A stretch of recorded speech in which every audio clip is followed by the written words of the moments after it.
प्रेमानंद महाराज का एक ऐसा सच जिसे सुनकर आप रह जाएंगे हैरान। 99% लोग अभी भी नहीं जान पाए महाराज जी की असली कहानी। न चढ़ावे में चढ़ता है दत्ती भर दान और न ही चढ़ता है प्रसाद, न लगती है अर्जी और न ही बनती है कोई पर्ची। माथे पर लगाते हैं ब्रिज की रज, वृंदावन के बाहर नहीं रखते कदम। आश्रम में चलता है खुद का कानून, खुद के होते हैं सभी नियम। जब गहरी नींद सो रहे होते हैं 140 करोड़ देशवासी, तब रात 2:30 बजे लगता है सबसे अनोखा दरबार। रात 8 बजे से लग जाती है लंबी लंबी लाइनें। दुनिया भर के बड़े बड़े धन्ना सेठ भी रहते हैं बाबा का सिर्फ एक दीदार पाने को बेकरार। जी दीवानगी हो तो प्रेमानंद महाराज जैसी। न कोई जानता है कि इनका पूरा नाम क्या है, न कोई जानता है कि 90% खराब किडनी के साथ महाराज जी इतने सालों से जीवित कैसे हैं। न कोई जानता है कि महाराज जी वृंदावन कैसे आए, लेकिन हर कोई ये जानता है कि प्रेमानंद महाराज जो बात कह देते हैं वो पत्थर की लकीर है। तभी तो रोजाना प्रेमानंद महाराज का कोई ना कोई वीडियो सोशल मीडिया पर वायरल होता रहता है।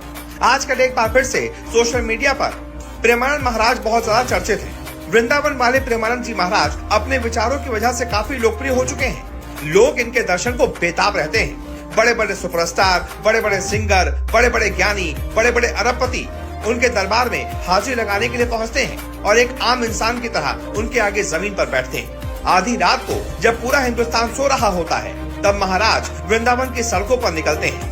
रात 2 बजे वो परिक्रमा करते हैं और उस दौरान दर्शन करने वालों की लाइन लग जाती है।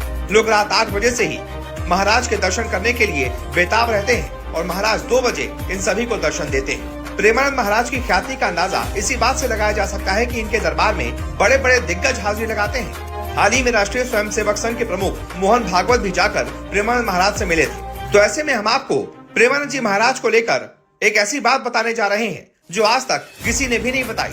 हम आपको बताते हैं प्रेमानंद जी महाराज को पहली बार वृंदावन का ख्याल कब और कैसे आया और उनके गुरु कौन हैं।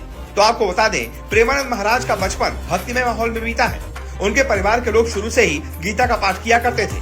उत्तर प्रदेश के कानपुर स्थित एक ब्राह्मण परिवार में जन्मे प्रेमानंद जी महाराज का बचपन में नाम अनिरुद्ध कुमार पांडे था, क्योंकि उनके घर में भक्तिमय माहौल था। इसका असर अनिरुद्ध कुमार पांडे पर भी पड़ा और उन्होंने 5वीं कक्षा से ही गीता का पाठ शुरू कर दिया। मगर तब उनके मन में वृंदावन का तनिक भी ख्याल नहीं था, लेकिन आध्यात्म और भक्ति के प्रति उनका लगाव इतना हो गया कि करीब 11 साल की उम्र में उन्होंने आधी रात को घर छोड़ दिया और वाराणसी चले गए। जब वो वाराणसी में थे, तब एक अजनबी संत ने प्रेमानंद महाराज को एक रासलीला कार्यक्रम में आने का न्योता दिया, मगर प्रेमानंद महाराज इसमें जाने के मूड में जरा भी नहीं थे। हालांकि किसी तरह से उस संत ने उन्हें रासलीला में आने के लिए मना लिया। प्रेमानंद महाराज ने जब रासलीला कार्यक्रम को देखा तो वो मंत्रमुग्ध हो गए। इससे पहले उन्होंने कभी भी रासलीला नहीं देखी थी। इसके बाद उन्हें और रासलीला देखने की इच्छा लगी। तब उस संत ने उन्हें वृंदावन के बारे में बताया कि और रासलीला कार्यक्रम देखने हैं तो उन्हें वृंदावन जाना होगा। इसके बाद प्रेमानंद महाराज हमेशा हमेशा के लिए वृंदावन आ गए और यहीं पर बस गए। प्रेमानंद महाराज ने अपनी जिंदगी को राधा रानी और भगवान श्री कृष्ण की सेवा में ही समर्पित कर दिया है। दावा किया जाता है कि प्रेमानंद महाराज के गुरु का नाम मोहित मराल गोस्वामी है। उन्होंने ही प्रेमानंद महाराज को दीक्षा दी थी। इस बारे में कहा जाता है कि एक दिन वृंदावन में राधा बल्लभ मंदिर के सेवायत मोहित मराल गोस्वामी की प्रेमानंद महाराज पर नजर पड़ी। इसके बाद गोस्वामी जी ने उन्हें श्री हित हरिवंश महाप्रभु द्वारा रचित श्री राधा रस सुधा निधि का एक श्लोक सुनाया, मगर प्रेमानंद जी को इसका मतलब नहीं समझ आया। इसके बाद प्रेमानंद जी को उनके गुरु ने ही श्री हित हरिवंश महाप्रभु के नाम का जाप और राधा नाम का जाप करने को कहा और महाराज प्रेमानंद को शिक्षा दीक्षा दी। बस इसके बाद से ही हमेशा हमेशा के लिए प्रेमानंद जी महाराज वृंदावन के ही हो गए। वो अब वृंदावन में ही रहते हैं। बड़ी बात यह है कि उनकी दोनों किडनियां 90% तक फेल हैं।